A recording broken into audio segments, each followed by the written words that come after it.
Dahil sa pagtaas ng presyo ng mga produktong petrolyo, mga food manufacturers posibleng hindi na magbaba ng presyo ng kanilang mga produkto. Si George Bandola sa detalye. Muling umakyat ang presyo ng produktong petrolyo. Resulta, posibleng hindi na magbaba pa ng presyo ang mga food manufacturers kahit pa naging sunod-sunod ang serya ng rollback bago ang pinakahuling market competition nangyari.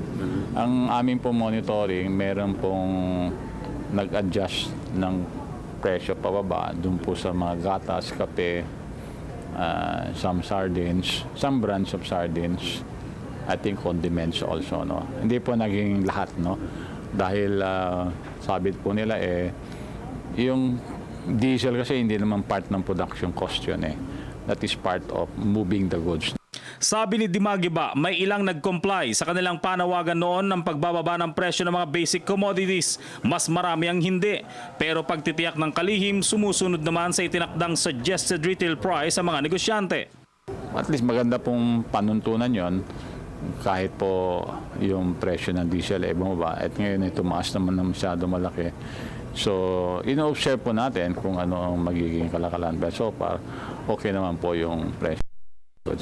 Sa mga susunod na linggo, posibleng bumaba naman ang presyo ng produktong petrolyo. Ang importante ani Dimagiba, pinangangalagaan ng Estado ang mga batayang presyo ng mga pangunahing bilihin. Para sa Telebisyon ng Bayan, George Bandola.